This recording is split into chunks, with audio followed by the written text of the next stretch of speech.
Olá, você está no canal Os Federais do Ensino Papo Condomínio. E o papo de hoje é sobre as regras que organizam a convivência de milhões e milhões de pessoas. Vamos combinar, viver em condomínio é um exercício diário, né? É equilibrar a nossa liberdade com o bem-estar de todo mundo. Mas afinal, o que sustenta esse equilíbrio? Hoje, a gente vai desvendar o universo jurídico que comanda essa vida em conjunto aqui no Brasil, desde umas origens bem surpreendentes até aquelas tretas mais comuns do nosso dia a dia. Para organizar nossa conversa, a gente dividiu tudo em 4 partes. Primeiro, vamos dar uma olhada na história dessa ideia, que é bem mais antiga do que parece. Depois, a gente entende como a nossa lei se estrutura.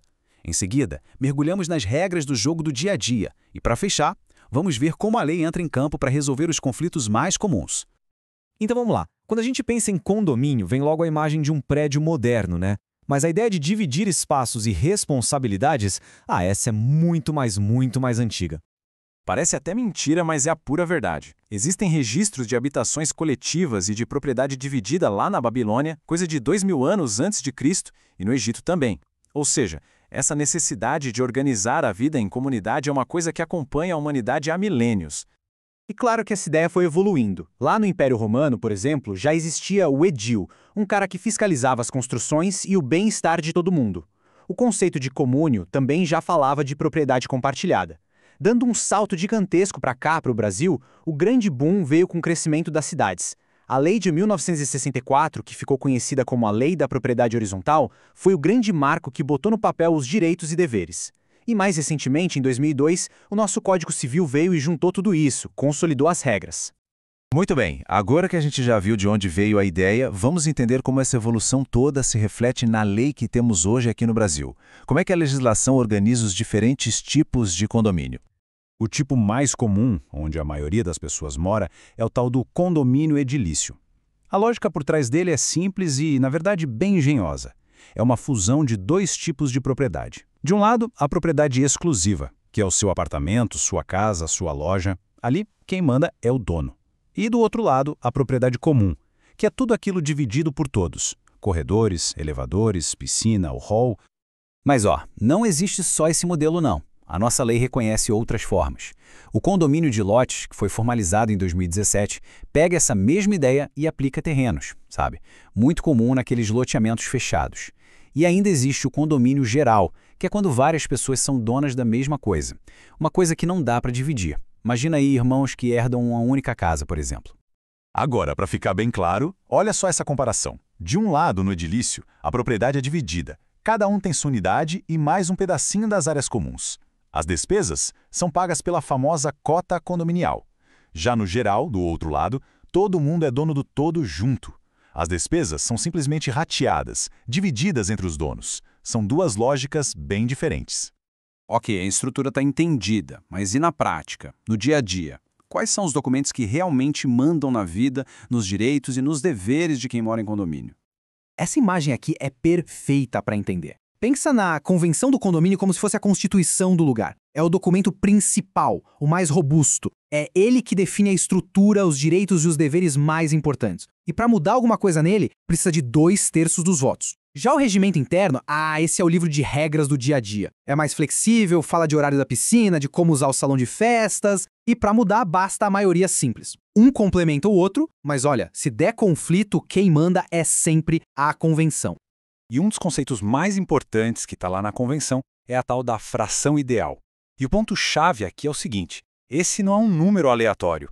Ele representa matematicamente a fatia exata que cada apartamento tem do bolo todo, incluindo o terreno e as áreas comuns. É a base para quase tudo. Tá, e o que um número como esse aí significa na prática? Significa tudo. É com base nesse número que se calcula o valor que cada um vai pagar de condomínio. É ele que define o peso do voto na Assembleia. Geralmente, uma fração ideal maior, como a de uma cobertura, significa pagar mais e ter um voto com mais peso. Isso, claro, se a convenção não definir o critério diferente. Agora sim, vamos para a parte final e, convenhamos, a mais prática. Como é que toda essa teoria funciona para resolver os atritos, as dúvidas e as confusões mais comuns da vida em condomínio? Essa pergunta é um clássico. A gestão dos condomínios está cada vez mais complexa, né? E aquela figura do síndico morador que faz tudo nas horas vagas, muitas vezes já não dá mais conta do recado. E a resposta da lei é um não bem claro. O Código Civil permite, com todas as letras, que uma pessoa de fora ou até uma empresa especializada seja eleita como síndico. Isso abre uma porta enorme para a profissionalização da gestão, o que é uma tendência que só cresce principalmente nos condomínios maiores. Outro ponto que sempre gera discussão. A reforma dentro de casa parece um direito absoluto, né? O apartamento é meu, eu faço o que eu quiser. Mas, e quando essa reforma pode colocar a segurança de todo mundo em risco?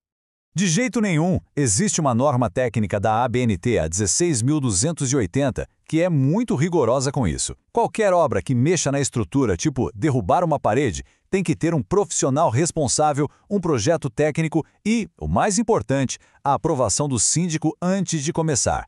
O síndico, nesse caso, age como um guardião da segurança de todo o prédio. Chegamos talvez no tema mais passional de todos. O direito de ter um animal de estimação versus o direito ao sossego e à segurança dos vizinhos. O que a justiça costuma dizer sobre isso, hein? O que os tribunais dizem, e como resume muito bem o jurista Silvio de Salvo Venosa, é que o direito de propriedade tem que ser respeitado. Ou seja, proibições genéricas, do tipo é proibido e pronto, são consideradas ilegais. A restrição só vale se aquele animal especificamente apresentar um risco concreto para a segurança, para a saúde ou para o sossego dos outros. O foco é no comportamento do bicho e não na simples presença dele. E agora, o cenário mais extremo de todos. E quando o morador, de forma repetida, torna a vida em comunidade insuportável? Existe alguma solução legal para um caso desses? A resposta é sim, mas calma lá. É um caminho longo e bem complicado. O Código Civil até prevê essa possibilidade, mas é a última das últimas opções. É preciso provar que o comportamento antissocial é grave e repetido, mostrar que as multas não adiantaram nada, conseguir aprovação em assembleia e só aí entrar com uma ação na justiça para pedir exclusão. A justiça trata isso com um cuidado enorme porque envolve o direito à moradia.